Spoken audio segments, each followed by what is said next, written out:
할렐루야, 존귀하신 하나님의 이름을 찬양합니다. 오늘도 기쁘고 감사한 마음으로 우리 하나님을 예배하기 원합니다. 6월 17일 월요일 아침 예배를 하나님께 드리겠습니다. 기도하겠습니다. 은혜와 사랑이 풍성하신 하나님 아버지 감사합니다. 주님, 주님의 은혜, 주님의 사랑 늘 그것 우리의 마음에 품고 구하며 살아가는 우리의 삶 되게 하여 주옵소서. 또한 주님의 사랑과 은혜를 나눌 수 있는 복된 우리의 삶이 될 수 있도록 인도하여 주옵소서. 우리 구주 예수 그리스도의 이름으로 기도드립니다. 아멘. 시편의 말씀으로 우리 하나님을 찬양하기 원합니다. 시편 119편 151절 152절 말씀입니다. 우리 함께 합독하여 읽겠습니다. 여호와여, 주께서 가까이 계시오니 주의 모든 계명들은 진리니이다. 내가 전부터 주의 증거들을 알고 있었으므로 주께서 영원히 세우신 것인 줄을 알았나이다. 아멘. 오늘 우리에게 주시는 하나님의 말씀은 사도행전 21장 17절에서 36절까지 말씀입니다. 오늘 본문이 길므로 17절부터 19절, 33절부터 36절까지 말씀만 봉독하겠습니다. 매일 성경 145페이지에 있습니다. 우리 함께 봉독하여 올리겠습니다. 예루살렘에 이르니 형제들이 우리를 기꺼이 영접하거늘 그 이튿날 바울이 우리와 함께 야고보에게로 들어가니 장로들도 다 있더라. 바울이 문안하고 하나님이 자기 사역으로 말미암아 이방 가운데서 하신 일을 낱낱이 말하니. 33절입니다. 이에 천부장이 가까이 가서 바울을 잡아 두세 사슬로 결박하라 명하고 그가 누구이며 그가 무슨 일을 하였느냐 물으니 무리 가운데서 어떤 이는 이런 말로 어떤 이는 저런 말로 소리치거늘 천부장이 소동으로 말미암아 진상을 알 수 없어 그를 영내로 데려다가 명하니라.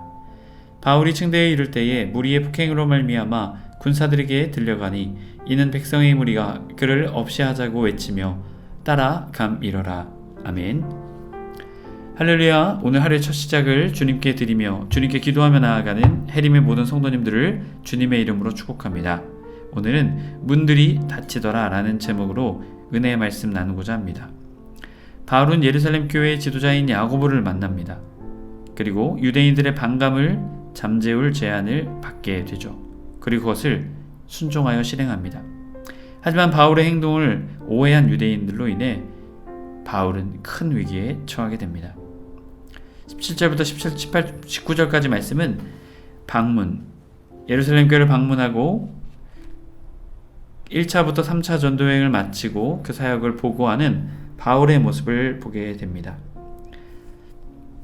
예루살렘에 이르니 형제들이 우리를 기꺼이 영접하거늘 이튿날 바울이 우리와 함께 야고보에게로 들어가니 장로들이 다 있더라. 바울은 예루살렘 교회의 전도여행에 대한 보고를 하게 됩니다. 또한 선교 보고, 두 번째로는 선교 헌금을 전달하기 위해서였죠. 19절 바울이 문안하고 하나님이 자기의 사역으로 말미암아 이방 가운데서 하신 일을 낱낱이 말하니라. 사도 바울의 선교의 핵심은 무엇입니까? 선교의 주체 하나님이 자기 사역으로 말미암아 1, 2, 3차 전도여행을 통해 헌금 전달하는 것을 통해 이방 가운데서 하신 일을 고백하게 되었다는 것이죠. 해림의 성도 여러분, 바울의 신앙, 바울의 선교의 주체는 하나님이셨습니다. 여러분, 우리의 삶도 마찬가지입니다. 우리의 신앙, 우리의 삶의 주체, 그것은 우리가 아니라 하나님이시다라는 것이죠. 그 믿음이 저와 여러분의 삶과 신앙의 주체가 되시길 주님의 이름으로 축복합니다. 이어지는 20절부터 26절까지 말씀은 유대 신자들을 위한 전략을 말하죠. 20절 그들이 듣고 하나님께 영광을 돌리고 바울더러 이르되 형제여, 그대도 보는 바 유대인 중에 믿는 자가 수만 명이 있으니 다 율법의 열성을 가진 자라 라고 말하죠. 자, 하나님께 그들이 영광을 돌렸다는 이 표현도 앞선 말과 똑같죠. 표면적으로는 바울이 한 선교 같지만 실체는 하나님이 하셨기에 이들은 이것을 하나님께 영광을 돌리게 된 것입니다. 그러면서 바울에게 말하죠. 유대인 중에서도 믿는 자가 수만 명이다. 자, 유대 그리스도인들을 말합니다. 다 율법의 열성을 가진 자라. 21절 내가 이방에 있는 모든 유대인을 가르치되 모세를 배반하고 아들들에게 할례를 행하지 말고 또 관습을 지키지 말라함을 그들이 들었도다. 자, 이 오해된 소식이 이 유대 그리스도인들에게도 들리게 되었다는 것이죠. 그래서 어떻게 해요?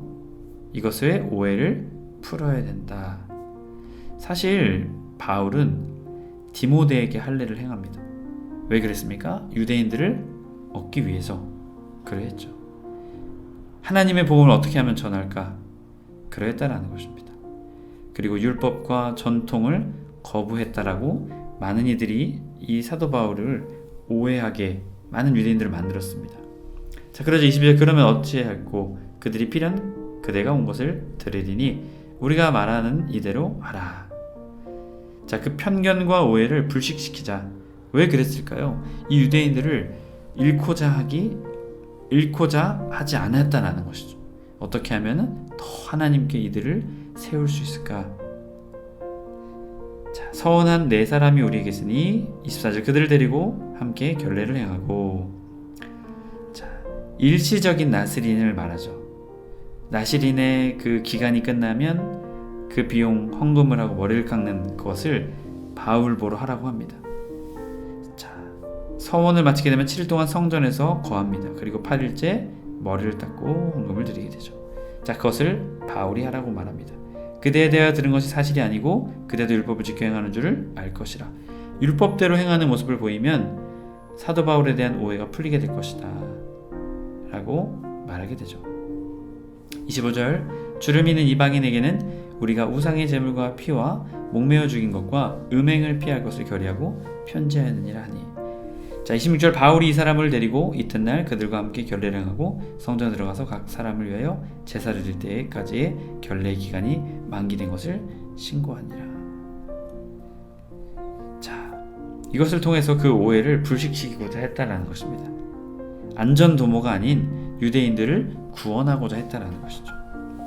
자, 27절부터 또한 32절까지 말씀은 유대인에 공격받는 바울을 합니다. 그가 이래가 거의 자매 아시아로부터 서아시아 에베소로부터 온 유대인들이 성전에서 바울을 보고 모든 무리를 충동하여. 자, 이들은 전에 19장 23절부터 41절에 바울을 해치고자 했다가 해치지 못했습니다. 그런데 이들이 아시아로부터 예루살렘에 오게 되었다는 것이죠. 왜 그랬을까요? 이 바울에 대한 소식을 들었겠죠. 그래서 사람들을 충동하게 했습니다. 마치 홍수가 범람한 것처럼 사람들 함께 쏟아지기 시작했죠. 그리고 붙들고 그를 결박하고 묶고 공격하기 시작했습니다.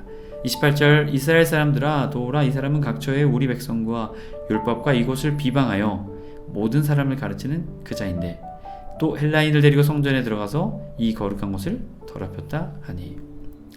자, 사실 성전을 비방하고 율법을 비방하고 그리고 이방인이 들어가지 못할 성전에 데리고 들어갔다라고 말했죠. 29절 이는 그들이 전에 에베소 사람 드로미보가 바울과 함께 신에 있음을 보고 바울이 그를 성전에 데리고 들어간 줄을 생각함이로라.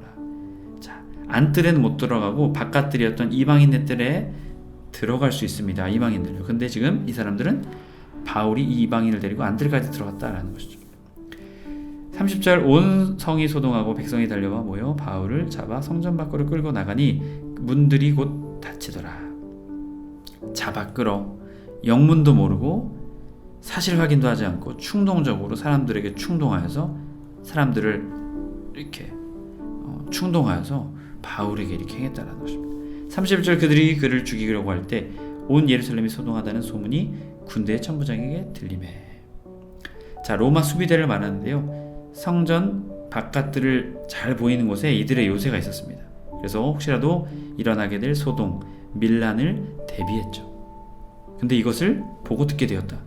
그래서 급히 군인과 백부장들을 거느리고 백부장이 군인들을 거느리고 그곳에 가게 됩니다. 그들이 천부장과 군인들을 보고 바울치기를 그치는지라. 자, 그때까지 구타행위를 했다라는 것이죠. 마지못해 멈추게 된 것입니다. 자, 33절부터 36절은 로마인에게 체포된 바울을 말하죠. 이에 천부장이 가까이 가서 바울을 잡아 두세 사슬로 결박하라 명하고 그가 누구이며 그가 무슨 일을 하였느니 물으니 무리 가운데서 어떤 이는 이런 말로 어떤 이는 저런 말로 소리치거늘 천부장이 소동으로 말미암아 진상을 할 수 없어 그를 영내로 데려가 명하니. 자, 어떠한 이유, 구체적인 이유가 아니라 이런저런 이유로 바울에게 이렇게 행했다라는 것이죠.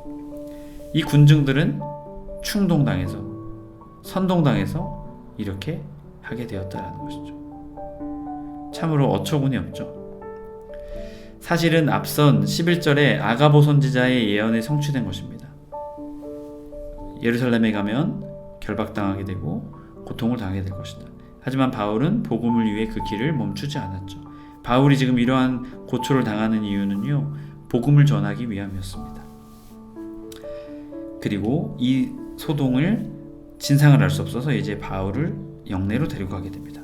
35절 바울이 층대에 이를 때 무리의 폭행으로 말미암아 군사들에게 들려가니 이는 백성의 무리가 그를 없이하고자 외치며 따라가미로라. 아멘. 자, 이 사도 바울을 구해준 것은 누구였습니까? 유대인들이 아니었죠.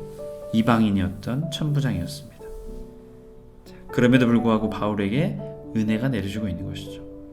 여러분, 바울은 이 모습을 통해 어떠한 것을 기억하게 되었을까요?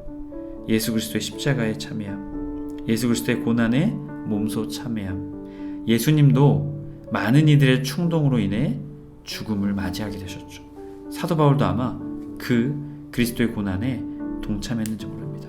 문이 닫혔을 때 죽음을 직감했는지 모릅니다. 하지만 주님은 사도 바울의 그 사명, 사도 바울의 그 마음을 아셨기에 주님께서는 이러한 은혜를 그에게 베푸셨습니다. 그에게 사도 바울은 목숨을 걸고 복음을 전하며 자신의 선교 사역의 주체도 하나님이시오, 또한 자신이 복음을 전하는 주체, 자신이 아닌 하나님, 그것을 믿으며 나갔기에 죽음조차도 두려워하지 않고 나아가는 바울의 모습을 우리는 보게 됩니다. 저와 여러분의 삶도 바울의 삶과 같이 하나님이 주체되어지는 삶과 사역, 우리의 인생이 되길 주님의 이름으로 간절히 축복합니다. 아멘. 기도하겠습니다. 은혜와 사랑이 풍성하신 하나님 아버지, 감사합니다. 주님, 사도 바울이 그의 고난과 고통을 알았지만 그 사명의 길을 걸어갔습니다. 그것은 그의 삶의 주체가 자신이 아닌 하나님이었기 때문입니다. 주님, 우리의 삶도 마찬가지입니다. 우리가 왜 머뭇거립니까? 우리가 왜 주저합니까? 우리의 삶의 주체가 우리라고 여기기 때문입니다. 주님, 우리의 삶의 주체는 우리가 아닌 하나님이심을 고백하며 그 하나님과 동행하며 믿음으로, 감사함으로, 주님과 함께 동행함으로 담대히 나아가는 우리의 삶 되게 하여 주옵소서. 우리 구주 예수 그리스도의 이름으로 기도드립니다. 아멘. 주기도문으로 마치고 자유롭게 기도하겠습니다. 하늘에 계신 우리 아버지여, 이름이 거룩히 여김을 받으시오며 나라의 임하옵시며 뜻이 하늘에서 이룬 것 같이 땅에서도 이루어지이다. 오늘날 우리에게 일용할 양식을 주옵시고 우리가 우리에게 죄 지은 자를 사하여 준 것 같이 우리의 죄를 사하여 주옵시고 우리를 시험에 들게 하지 마옵시고 다만 악에서 구하옵소서. 나라와 권세와 영광이 아버지께 영원히 있사옵나이다. 아멘.